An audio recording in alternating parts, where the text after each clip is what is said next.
তারপর 355 পৃষ্ঠার মধ্যে বিসনাদি আইদান আনিল মাদাইনি আন আবি খররা, ইমাম মাদাইনি থেকে তার সনদ বর্ণনা করতেছেন। তিনি বলেন কলা হিসাব ইবনে হাসান ওয়ালাদাত বাদাল হররা আলফু ইমরাতি মিন গায়রি জাউজ। এই যে পাপিষ্টের বাহিনী ওকে হাররা যে ঘটনা ঘটাইছে, কুমারী নারীদের উপর যে নির্মম অত্যাচার করেছে পাপিষ্ট বাহিনী, 1000 কুমারী নারী যাদের স্বামী ছিল না, বিয়ে হয় নাই, তাদেরকে তারা গর্ভবতী করেছে, অপকর্ম করে, বলেন নাউযুবিল্লাহ মিন যালিক। তাদের ঘরে সন্তান জন্ম নিয়েছে, বলেন নাউযুবিল্লাহ মিন যালিক।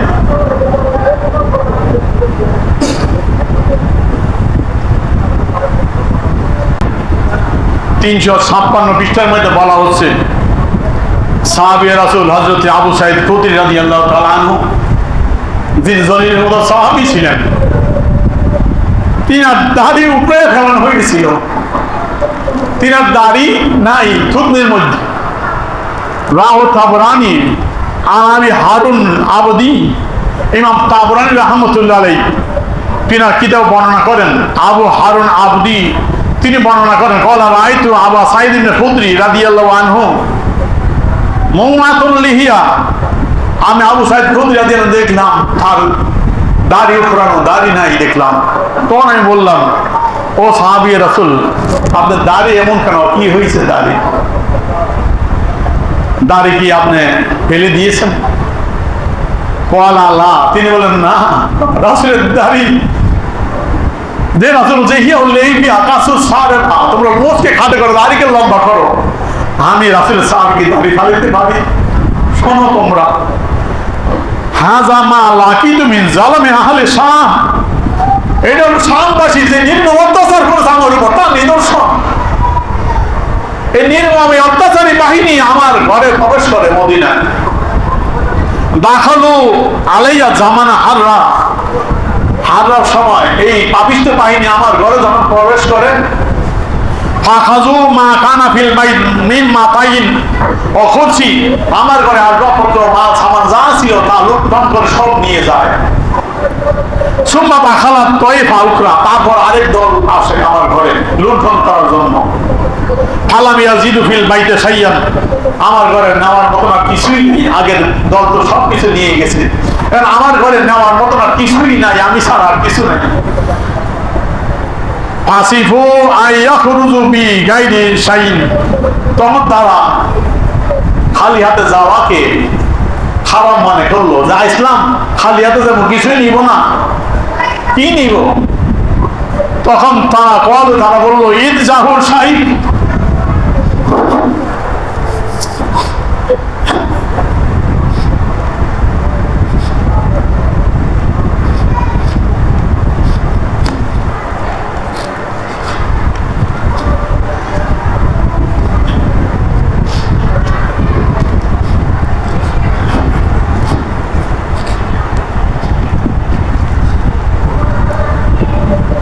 এই কারণেই যে ইমাম লানত করেছে, এই কারণে লানত করেছে, কি অত্যাচার করেছে। তিনি বলতেছেন সাহাবী রাসূল জরুরি কোনো সাহাবী ছিলেন, বলতেছেন ধরাম এই বীরটাকে শোয়াও, তাকে শোয়াই ফেলো, তাকে ছাইতে না। তখন আমাকে শোয়া দিয়ে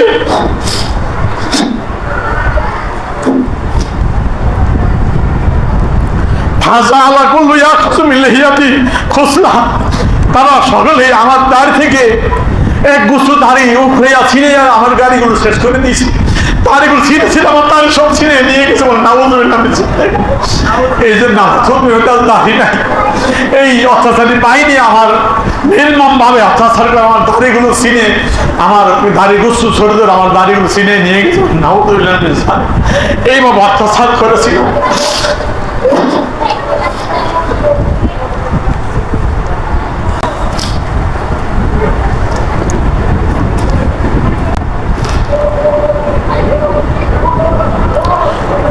আর এই ঘটনা বলে আমি কিতাব শেষ করবো। অনেক ঘটনা তুলে ধরছে ঢাকা সামুদ্র রহমতুল্লাহ। দেখেন সর্বশেষ কি ঘটনা বলতেছে, এই বাহিনী যখন মদিনায় আসলো, ফরদুল মদিনা বাবা সালাসান 3 দিন মদিনাকে বৈধ করে দিল। 3 দিন মদিনাকে যখন বৈধ করলো অপকর্ম করার জন্য, নির্যাতন করার জন্য, হত্যাযজ্ঞ করার জন্য, লুটতরাজ করার জন্য, জানা বিচার করার জন্য, তখন সুম্মা দাআ ইলা বায়াতি ইয়াজিদ আলা আন্নাহুম আবুদুল্লাহু কিন ফি তাআতিল্লাহ মাসিয়াতি, তখন জনগণকে আহ্বান করলো তোমরা ইজিদের হাতে বায়াত গ্রহণ করো, এই শর্তে তোমরা ইজিদের গুনাহ কি গোলাম হয়ে যাবে, আদ হয়ে থাকবা, দাস হয়ে থাকবা, কৃত দাস হিসাবে বায়াত গ্রহণ করো। ফি তাআতিল্লাহ মাসিয়াতি ইয়াজিদ, আল্লাহর অনুগত করুক, না ইজিদ আল্লাহর বিরুদ্ধাচরণ করুক, সর্বদাই অনুগত করতে হবে। আল্লাহর অনুগতের মধ্যে আল্লাহর বিরুদ্ধাচরণ করা অবস্থায় ইজিদকে বায়াতের মধ্যে ইজিদের অনুগত থাকতে হবে। এই যে কৃত দাস হয়ে থাকবা, এই যে চায় তোমাদেরকে বিক্রি করে দিবে, না হয় আজাদ করবে, গোলাম হিসাবে রাখবে, এই শর্তের বায়াত হও। ফাযাবুহু ইলা যালিকা, অনেকে মৃত্যুর ভয়ে বাঁচার জন্য তারা বাধ্য হয়ে এইভাবে বায়াত হলেন। ইল্লা রাজুলান ওয়াহিদান মিন কুরাইশ, কুরাইশি একজন যুবক, সে বিরুদ্ধাচরণ কখনো না, আমি এইভাবে কখনো বয়াত হতে পারবো না। আমি ফাকল আল্লাহু বাই লিয়াজিদ আলা আন্না কা আব্দুন ফি তাআতিল্লাহ মাসিয়াতি, তাকে যখন ধরে আনা হলো তাকে বললো তুমি ইজিদের হাতেই যাও বয়াত হও, তুমি ইজিদের গোলাম, কৃত দাস, ইজিদের গোলাম দাসত্ব গ্রহণ করো, আল্লাহ অনুগতের মধ্যে নাফরমানের মধ্যে সর্বাবস্থায় তুমি ইজিদের দাস হিসাবে থাকবা। কল আল্লাহ, তিনি বলেন না, কখনো না, আমি বয়াত হতে রাজি আছি আল্লাহর অনুগত অবস্থায়, আল্লাহ নাফরমানি করলে আমি ইজিদকে মানবো না। যখন মেয়ের ইনসাফের কথা এই কথা তিনি বললেন, বাবা সে এটা গ্রহণ করলেন না, সে তা থেকেই কথা গ্রহণ না করে কাতালাহু, তাকে শহীদ করে দিলেন। বলেন নাউযুবিল্লাহ মিন যালিক। তাকে যখন শহীদ করে দেওয়া হলো, আকসামাত উম্মুহু কাসমান লাইন আম উমাকিনু হামিন মুসলিম হাইয়ানা মাইতান আন তুহরিকাহু বিন নার, যখন এই ছেলেকে শহীদ করে দিল, তার মা কসম কাটলো, আল্লাহ তুমি আমাকে শক্তি যদি দান করো, আমি জীবিত অবস্থা মৃত্যু অবস্থা মুসলিম বিন উকবাকে যেখানে পাই আমি আগুন দিয়ে জ্বালাই দিব। তার মা শপথ করলেন।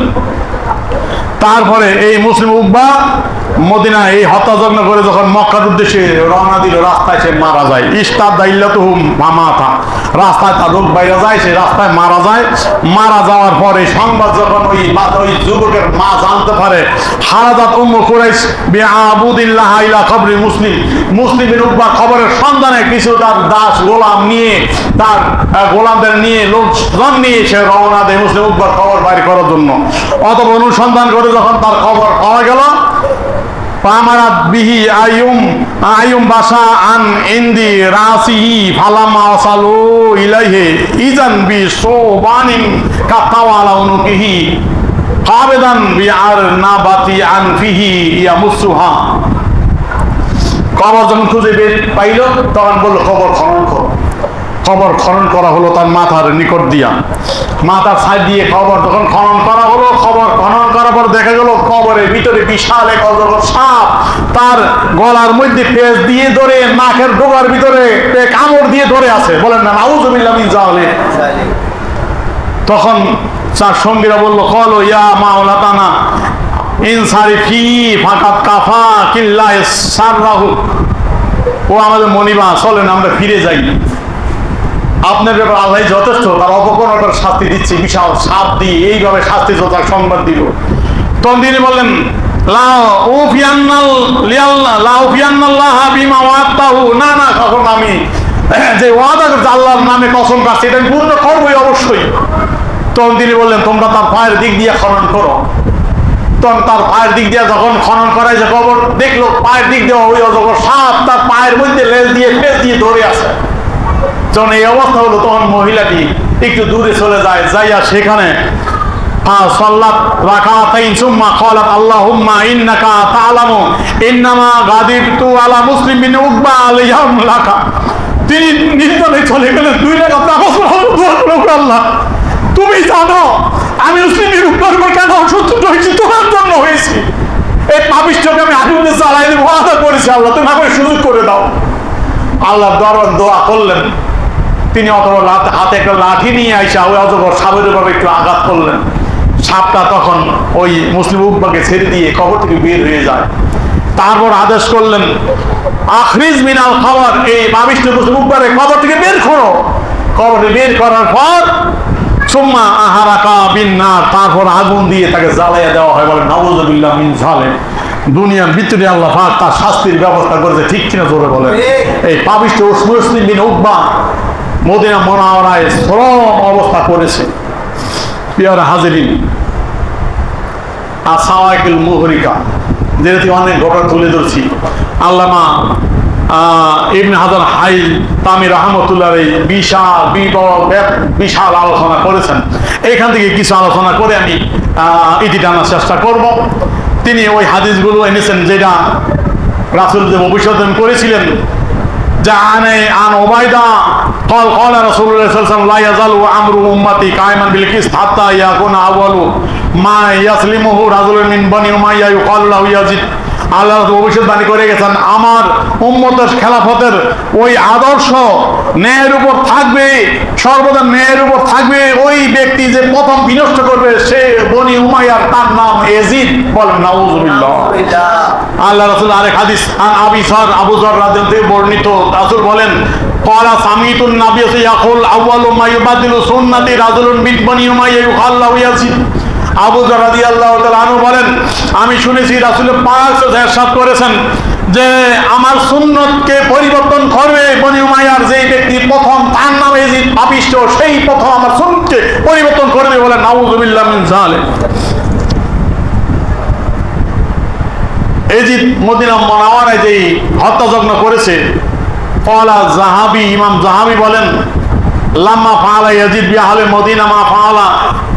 এজিদ পাপিষ্ঠ এজিদ তার বাহিনী মুসলিম উকবার মাধ্যমে মদিনা মুনাওয়ারায় যা করার তা করেছে। মা শরবিল খামার, মদ্যপায়ী অবস্থায়, ইতিয়ানি মুনকারাত, অনেক জঘন্য কাজগুলো করেছে। ইস্তাদ আলাইহিন নাস, এজন্য মানুষ তার উপর অসন্তুষ্ট, ঘৃণা করতে লাগলো। তার বিরুদ্ধে খারাজ আলাইহি গায়রু ওয়াহিদ, সকলে তার বিরুদ্ধে আচরণ করলো। লাম ইবারিকাল্লাহ ফি উমরি, আল্লাহ তার বয়সের মধ্যে বরকত দেননি। তারপরে 63 হিজরি শেষে মদিনায় হত্যাযজ্ঞ করে মক্কায় গেল। মক্কায় যাইয়া শুরুতে কাবা ঘরে হামলা করলো, আগুন লাগলো, এজিদ মারা গেল। বলে নাউযুবিল্লাহ মিন যালিক। আশার বি কাউলিহি মা ফাআলা ইলা মা ওয়াকা মিনহু সানাতা সালাসি সিত্তিন, 63 হিজরি যা করছে সেটি ইশারা। ফাইন্নাহু বালাগাহু আন্না আলা মদিনা খারাজু আলাইহি খালাহু ফারসালালাহুম জাইশান আযীমা আমারাহুম বিকাদালিহিম ওয়া জাউ ইলাইহিম ওয়া কানা হাররা আলা বাবি তৈবা মা আদরাকা মা ওয়াকাল হাররা যাকারা হাসান মুররা ফাকালা লিল্লাহি মা কাদা ইয়ানজু মিনহু ওয়াহিদুন কুতিলা ফিয়া খালকু কাসিরু মিনা সাহাবা ওয়া মিন গায়রিহিম ফাইন্না লিল্লাহি ওয়া ইন্না ইলাইহি রাজিউন। এখানে শুধু ওই কথাগুলোই আমি রিপিট করছি না। সে বিশাল বাহিনী প্রেরণ করে, আসার পরে অকেয়া হাররা যা ঘটেছে ওখানে বলতেছেন, ওই বাবে তৈবার মধ্যে যা কিছু ঘটেছে ওই ঘটনায় হাসান মুররা রাদিয়াল্লাহু বলেন যে খোদার কসম, একজনও আমার মনে হয় না মা কাদিয়া জমিন ওয়াহিদুন, একজন মদিনাবাসী বাদ ছিল তার অত্যাচার থেকে, যা গেপে সকলকে নিহত শহীদ করে দিয়েছে। বলেন নাউযুবিল্লাহ। কুতিলা ফিয়া খালকু কাসির মিনা সাহাবা, সাহাবা সহ অসংখ্য মদিনাবাসীকে তারা নির্মম ভাবে শহীদ করে দিয়েছে। ওয়াকা মিন জালিকাল জাইশ মিন কাতাল ওয়াল ফাসাদিল আযীম ওয়া সাবি আবাহাতিল মদিনা মা হুয়া মাশহুরুন। এই বাহিনী মদিনা মুনাওয়ারায় যে হত্যাযজ্ঞ করেছে, ফিতনা ফাসাদ করেছে, বন্দী করেছে মদিনাবাসীদের, মদিনাকে হালাল করে দিয়েছে, এটা মশহুর ইতিহাস। হাত্তা ফুদ্দানাহু সালাসুমিয়া বিকির, এবং তারা প্রায় 300 কুমারী নারীর ইজ্জত হরণ করেছে। নাউযুবিল্লাহ। অন্য আছে 1000, যেটা শুনেছেন। ও কুতিলা মিনা সাহাবা নাহু জালিকা, প্রায় 300 জন সাহাবী রাসূলকে শহীদ করেছে। আমিন কোরআন কোরআন আওয়া সাহাবী মিয়া নাফস, 700 হাফেজে কোরআনকে তারা শহীদ করেছে। ওবি হাদিল মদিনা ইয়ামান, দীর্ঘ কয়েকদিন 3 দিন পরে মদিনাকে তারা বৈধ করে দিয়েছিল। বাতালাতিল জামা মিনাল মুসলিম ওবি ইয়ামান, এই 3 দিন পর্যন্ত মুসলিম ওবিতে জামাত হয় না, নামাজ হয় নাই। উখিফাতিল্লাহ আলুল মদিনা ইয়ামান, মদিনাবাসীকে ভয় ভীতির মধ্যে রেখেছিল। ফালাম ইয়ুমকিনু আহাদান দুখুলু মসজিদি হাত্তা দাখালাহুল কিলাব ওয়াজ জিয়াব বালাত আলাল মিম্বারে সাল্লাল্লাহু আলাইহি সাল্লাম নাউযুবিল্লাহ মিন যালিক। বলতেছে ওই সময় একজন ব্যক্তিরও সামর্থ্য নাই, ক্ষমতা নাই, সাহস হয় নাই মসজিদের নবীর মধ্যে আসবে, প্রবেশ করবে। ওই সুযোগে কুকুরগুলো, নেকড়েগুলো কুকুরগুলো মসজিদ নববীতে প্রবেশ করে রাসূলের মিম্বারের মধ্যে পেশাব করে অপবিত্র করে দিল। নাউযুবিল্লাহ। তাসদিক আল-লিমা আখবারা বিহি, নবী বলতেছেন যেটা আল্লাহ রাসূল ভবিষ্যদ্বাণী করে গিয়েছিলেন, সেই হাদিসটা হাসিয়ার মধ্যে এনেছে। এই হাদিসটা হয়তো আন আবি হুরায়রা রাদিয়াল্লাহু তাআলা আন্না রাসূলুল্লাহ সাল্লাল্লাহু আলাইহি ওয়াসাল্লাম قال لا تتركن المدينة على আসানা মা কানাত হাত্তা ইয়াদখুলাল কালবু ইউগাজি আলা বাদি সাওয়ারিল মসজিদ ওয়ালাল মিম্বার। রাসূলুল্লাহ মকবুল সাল্লাল্লাহু আলাইহি ওয়াসাল্লাম করে গেছেন, এমন এক সময় আসবে মদিনা মুনাওয়ারা যেই অবস্থা যেতে ভালো অবস্থায় থাকবে, ওই সময় মদিনাকে তরক করবে, মদিনাকে ফেলে সকলে পালায়ন করবে, চলে যাবে। অবশেষে আমার মসজিদে কুকুর প্রবেশ করে আমার মিম্বরে অথবা আমার মসজিদের খুঁটিতে পেশাব করবে, নাফাক করবে। নাউযুবিল্লাহ। আল্লাহ ভবিষ্যদ্বাণী করে এই হাদিস খানা কোথায় আছে দেখেন, মুওয়াত্তা ইমাম মালিকের মধ্যে, ইবনে হাব্বান, বুখারী, মুসলিম, আহমদ বিন হাম্বলের মুসনাদ আহমদের মধ্যে হাদিসটা রয়েছে। আল্লাহ সেই ইজদের অপকর্ম সম্বন্ধে ইঙ্গিত দিয়ে গিয়েছিলেন। তারপরে বলতেছে ওই সময় লাম ইয়াদ আমির জালিকা জাইশ, ওই শূন্য ওই সেনাপতি মুসলিম উকবা রাজি ছিল না এই যাতে বয়াত হওয়া, এই শর্ত ছাড়া জাহান্নাহুম খাওয়ালুলাহু, তারা ইজদের গোলাম কিন্তু দাস হবে। এই যে ইনশা আতাকা, এই যে চাইলে তাদেরকে কি করবে, আজাদ করে দিবে, চাইলে তাদেরকে বিক্রি করে দিতে পারে, এই যে দাসত্ব হিসাবে এই যাতে বয়াত গ্রহণ করবে। যদি এটা কেউ না মানছে, যদি বলতো আলা কিতাবিল্লাহ সুন্নাতে রাসূলিহি, আমি আল্লাহর কিতাব সুন্নতে রাসূল অনুযায়ী বয়াত হইলাম, তাহলে বুজুরিবা উনুকু, তার গর্দানকে কেটে দেওয়া হতো, তাকে শহীদ করে দিতে বলেন। নাউযুবিল্লাহ। সুম্মা সারা জাইশাউ হাযা ইলা কাতাল ইবনে জুবাইর, তারপর তার এই বাহিনী জুবাইর আলমকে লড়ার জন্য মক্কার উদ্দেশ্যে যায়। ফারামুল কাবা বিল মানজামিক আহারাকুহা বিন নার, আয়েশা তখন এই বাহিনী কাবা ঘরের চারদিক দিয়ে ঘেরাঘর রাখে, আর ক্ষেপণাস্ত্র অস্ত্র দিয়ে, ওই জমানার অস্ত্র, ওই দিয়ে পাথর নিক্ষেপ করতে লাগলো। খানায় খাবার চারদিকে পরে পাথরে ঘর্ষণ লেগে আগুন লেগে গেল। সেই আগুন খানায় খাবার দেওয়ালে লাগলো, গিলাফে লাগলো, ছাদ ছিল কাঠের, সেই কাঠে লাগলো। আরো বর্ণনা রয়েছে অন্য কিতাবগুলোতে।